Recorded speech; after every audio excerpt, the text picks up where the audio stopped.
Hello and welcome to another financial analysis video with myself, Moeed Amin, and Ted Wayman. Today we're going to be looking at Rightmove. The goal for this show is to help you improve your business acumen by being able to better read financial statements. And we do that by analyzing financial statements of famous and well-known companies. So who are Rightmove? Well, Rightmove are a well-known UK company. They're in the FTSE 100, so a pretty large business.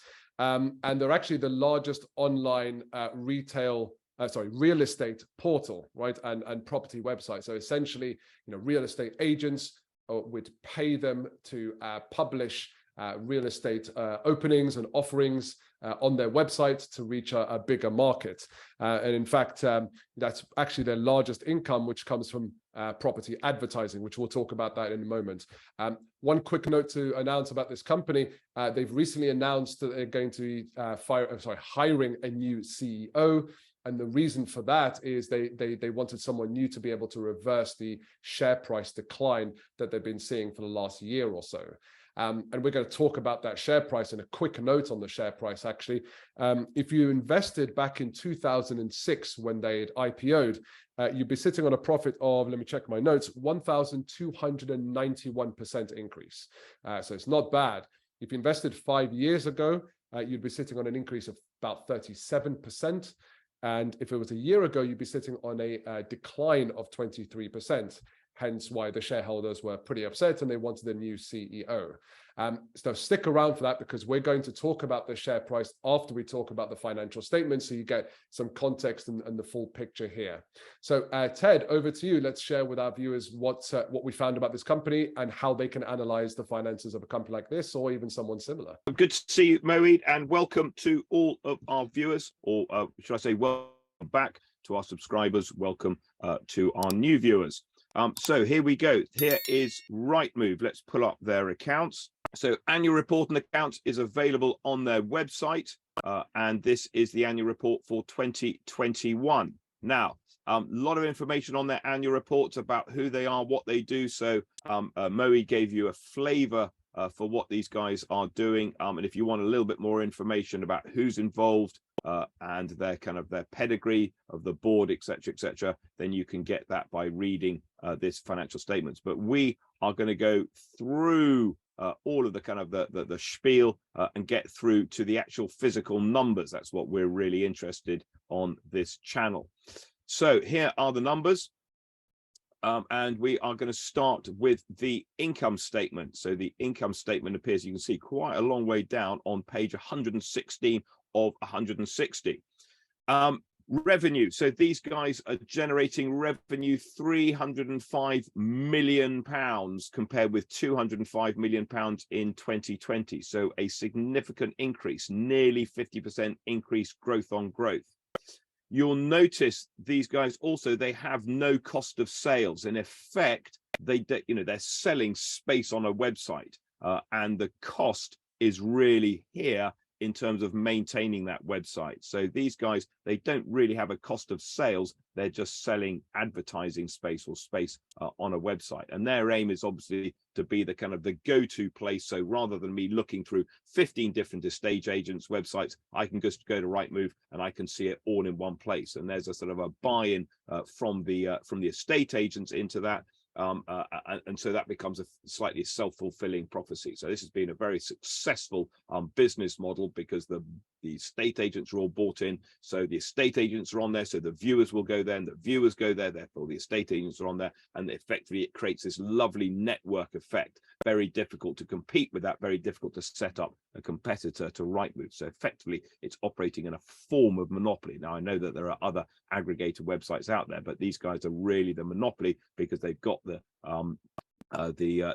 estate agents that are on board, so to speak. So the operating profit, very, very high. I mean, this is just a cash generating business, effectively, £226 million. There's a little bit of debt. It's actually finance leases, nothing really to worry about. We look at interest cover, we're in the thousands of times, and they're paying tax because they are based here in the UK and they are very profitable.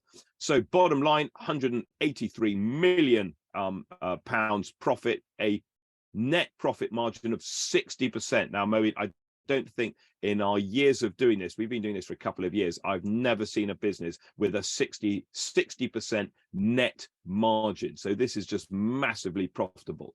53% in the previous year, 60%. This is effectively, you know, this is an ATM which is just printing money. It's kind of like it's just spewing out the money, and that's what the shareholders have bought into. Looking at the balance sheet that sits behind it, we can see here in terms of the non-current assets. So these are the things we need to run the business. There's some property, plant, and equipment, about 12 million, not an excessive amount, and 21 million of intangible assets. Now, you can have a look at note 14. I can tell you now that that is really a mixture of goodwill and software. So they'll capitalize the software, the website that they're using. There's several million capitalized there. There's goodwill because they have grown by buying other similar organizations. So they've kind of consolidated and really kind of that's a buying out the competition or buying access into new markets. So there's goodwill sitting in there as well. There's a little bit of client relationships, which I think is kind of an interesting one. I'm never quite sure exactly how that kind of is measured, but anyway, it's in there. Current assets. You'll notice here the current assets, obviously there's no inventory because they don't actually sell anything, they just sell a service. Trade and other receivables, pretty consistent. Those trade and other receivables is basically you know, estate agents who have advertised and then have to pay the fee for that advertising. And there's 28 days collection day, so that looks pretty reasonable. And then they're just stuffed full of cash. So there is a lot of cash sitting on this balance sheet. You'll notice there's a big drop in cash. So it's gone from 100 to about 43 million pounds in cash. And we'll look at why that is in a minute. On the liability side, liabilities not a problem. They've got some trade and other payables. Here they are. The current liability, I'm not sure what those trade and other payables are, given that they kind of, you know, they don't spend a lot of money on, you know, they don't buy stuff, for example. In terms of their liquidity ratio, we compare these two numbers. Liquidity is just not a problem for them. They're stuffed full of cash. You know, this is a pretty solid balance sheet. There's no debt. They don't need any debt. They're just generating more cash almost than they know what to do with it. So this is like almost like a mini version of kind of Facebook or Apple, where they're just generating a lot of cash.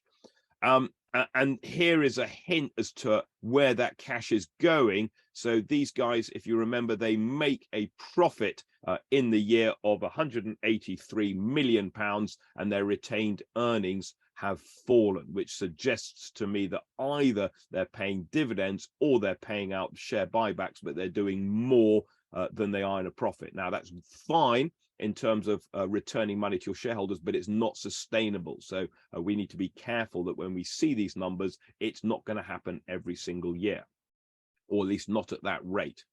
So there's our balance sheet. No gremlins there, pretty straightforward and looking pretty solid. Let's look at this movement in equity to see if we can see what is going on with that retained earnings. So we're looking at this column here. We can see the previous year, they made a profit of 100 million or 110 million, and there was share buybacks, this cancellation of own shares. Effectively, these are the share buybacks in the market. So they spent 30 million buying back their shares. In this year, they started with 133 million of retained earnings. There's the profit coming through from the profit and loss account. They're paying a dividend. That's the first time they've paid a dividend, or certainly they didn't pay a dividend the previous year. And then again, a big share buyback program. So in total, these two numbers together making about 140 million pounds compared with a profit of 183 million. Now, obviously, sorry, 240 million pounds compared with 183 million pounds of profit. So just to kind of be aware that, you know, their share, you know, the number of shares they're buying back their shares in the market. The number of shares in the market is going down, and effectively that's driving capital growth, or they're trying to drive capital growth through that share buyback. We'll see if they've been successful by looking at their share price in a minute. So the number of shares in the market is going down, but they can't carry on doing that. They, you know, they are making a lot of money, but they're not making enough money to keep that on a sustained basis. And that cancellation of shares, if we just nip back to the income statement up here, you'll notice that the earnings per share has risen. The basic earnings per share has risen, and that is not, some of that will be driven by the increase in the profit, but also it will be driven by the reduction in the number of shares in issue, and that reduction in the number of shares in issue is driven by these guys undertaking a very big share buyback program, and therefore sort of, you know, almost artificially inflating that basic earnings per share. Now, this is interesting because you might want to have a look at the director's remuneration and see whether they are incentivized on earnings per share. So if you are a director of this business, you may have a earnings per share as an incentivization, so therefore you are incentivized to buy back your own shares, and B, you've probably got some share options, and if you do have some share options, then obviously you're going to benefit from a rising share price, so you have a benefit of buying back shares. Obviously, if you have share options and you pay a dividend, you do not benefit from that. So finally, let's have a look at the cash flow statement to see what's going on here. So cash flow, we're looking at the profit from the year, that's the top number, and then the cash from operations, very, very cash generative, so generating lots and lots of cash. No massive differences going on in between these two. You can see that they're kind of, you know, there's a tax being added back and then taken back out again. That's just what's accounted for, what's physically paid. A bit of a movement here in their working capital. Again, no big, you know, there's no big amounts being tied up anywhere or being released anywhere. And there's a little bit of depreciation and amortization on those tangible and intangible assets. So generating lots of cash, 195 million pounds in cash. In terms of their investments, they're not really investing. It says that they're investing, but actually they're just stuffing money into money market deposits. So this is just basically, you know, parking cash on one side. So not a huge amount of investment, little bit of you know, software development, little bit of, you know, a couple of new computers for the lads, etc., etc. And so really the big movements in their cash is coming through that share buyback and the payment of dividends. So these are really the big numbers. And then you'll notice here, like things like purchase of own shares for share incentive plans. Well, as we said, they've been giving share options out to their staff and to the directors, and then when those share options are exercised, they have to go out and physically buy those shares, or they use ones which have been previously bought and not cancelled. So you know, the cash from the financing activities, negative cash, that's really the driver of the business. So they're basically generating nearly 200 million in cash, and they're spending 243 million in share buybacks and dividends, which is why the cash goes down by about 50 million, and it goes down from that 96 to that 43. So that's the reason for that fall in cash. So you know, I'm not nervous about that. I just know that, you know, they can't carry on doing this. This is probably more of a one-off rather than an expected, you know, program of, you know, we're going to be doing this every single year. So that's the performance of the business. I don't think there's anything else that really kind of jumps out at us in terms of Rightmove. Let's go and have a look at their share price. So we'll just jump back to our presentation. Here it is. So in terms of the share price, interesting enough, it has been coming off the boil. So even though they've been doing their share buybacks, and I don't know the timing of that share buyback, but if we're looking at 2021, you know, perhaps you can see, you know, maybe they took advantage of this kind of this drop. You remember that'll be the pandemic, for example, here. So this big drop will be the pandemic. I'm guessing that they kind of feel that they're undervalued, that they start to do their share buyback, and then once the share buyback stops, we start to find the kind of the market starting to correct them. Even so, they are still trading at 25 times earnings. So when we look at, you know, and you know, that is basically exactly what we're looking at. That is so 462 billion as their market cap is 25 times the 183 million times, you know, 183 million of earnings. So just to put that in perspective, turn that upside down, you've got a yield of 4%. Okay, so the yield is 4%. which seems quite low to me, which suggests that they're still, I think, quite expensive. Now, they are doing their dividend yield is 1.4%. You'll notice, obviously, they are doing their share buybacks as well. If you include the share buybacks, you're up at a 5.2% total yield of dividend and share buybacks. Although, as we've discussed, that share buyback is not sustainable, so they will not be able to sustain that high level of yield. It's all goodwill. The whole thing is goodwill. There's 70.5 million pounds worth of net assets on the balance sheet, and the value is 4.6 billion. So it's basically all goodwill, and you'd expect that. This is just a website. That's all it is. And your ability to buy into that cash generation, I think, is really, really important.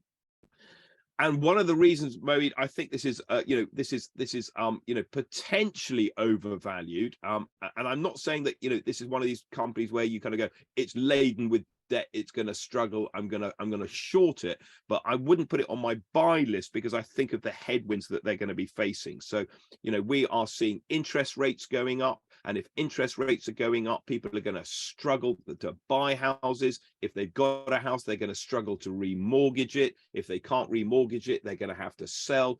And if lots of people are starting to sell, we're going to start to see house prices coming down. Okay. Now, we haven't seen that for many, many years. But those of you who are a fan of The Crown will have been watching about John Major, for example. And that was really the last time in the 1990s when John Major took over from Thatcher. Interest rates went to unaffordable levels as the UK was trying to stay in the ERM, and therefore we started to see a lot of repossessions. Okay, and selling into a falling market is a pretty scary experience.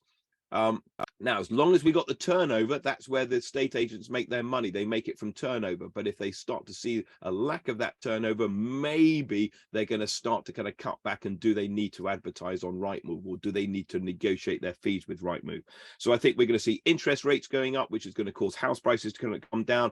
Inflation, the cost of living crisis, the fact that I'm paying more on my energy makes my mortgage even more unaffordable.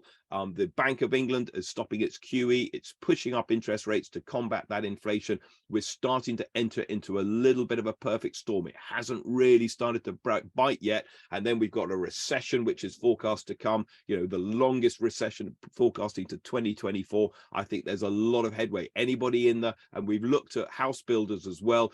Anybody in the property market is going to see significant headwinds. So yes, these guys are generating a lot of cash, but that is good news, and that good news is already baked into the price. I can't see the cash going up, and therefore I think that there's a kind of this is a one-way bet. It can only go down. Okay, now I'm not saying it can't go up, and I'm not saying it can't flatline, but this is not your multi-bagger. This is not your in early before anybody else. The good news is reflected in the price. So there's kind of my analysis for you, Moeed. And just before we finish, I thought I'd just very quickly take you through back to the accounts, because it's always interesting looking at the accounts and seeing the people in charge.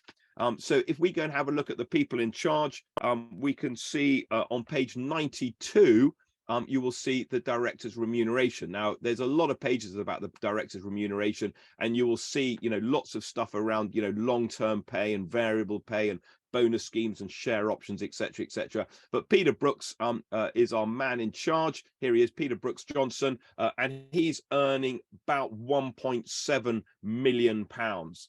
So his total remuneration, 1.7 million pounds. And we can probably see that, the previous year it's up from 960. So he was basically just under £1 million last year, and he asked for a pay rise and he got it. And there he is, 1.7 million pounds. Now, is he worth it? Well, you say that he's, they're looking to replace him. So, I'm sure that, he's done very well and managed to pay for his school fees and pay off his mortgage, I hope. Quite interesting to compare that. So if we go and have a look at on page 136 of these accounts, you can actually see how much the employees are being paid. So page 136, here it is. We can see the number of employees. So the average number of employees is 572. The total wage bill is about £43 million, which means that the employees are paid on average about £75,000 each. So if you're working here, if you're paid more than £75,000, you're above average. If you're paid less, then you are paid below average. But the CEO is earning 22 times the average employee's salary. Now, that sounds quite a lot, but I'm not sure that's totally unreasonable. So, I don't think that the CEO in CEO terms, as a FTSE 100 CEO is overpaid for running this business. But then you could argue it's a pretty straightforward business. It's just a web advertising company. So I thought that was quite an interesting little analysis there to finish off with on Rightmove, Moeed. Thank you, Ted. That was really, really interesting, and I hope you got some value from that. If you like this video and if you like what we're doing on this channel, don't forget to like, share, and subscribe. Also, this video was a request from one of our viewers, and about 98% of the videos that we publish out there are actually from requests from you. So if you're interested, just like John is, whether you're interested in selling services or products to a company like this and you want to know a bit more about them, if you're thinking about investing in a company like this, or even if we've actually had people who are going for interviews with these companies and they really wanted to look good in those interviews and they asked us for our analysis, which we were more than happy to give. So if you are interested in a company and you would like us to analyze that for you, easiest way you can do that is just to leave a note in the comment section of any one of our videos. We will capture that and give us some context, give us some story behind why you're interested in that. The more interesting the story, understandably, the higher likelihood that you will be pushed up the priority ladder. So do leave a note in the comment section of a company that you're interested in. So until the next video, thank you, Ted. Thank you, everyone else. Oh, and by the way, if you're interested in other companies that are similar to Rightmove or within the industry that we've looked at, check out our video on Persimmon, which is a UK house building business. We also looked at Open Door, which is a US business, not the same as Rightmove. They're buying up properties and then doing them up and then reselling them for a profit, but definitely one that you can look at for another market such as the US. So until the next video, thank you, everyone. Good to see you, Moeed. Catch you later.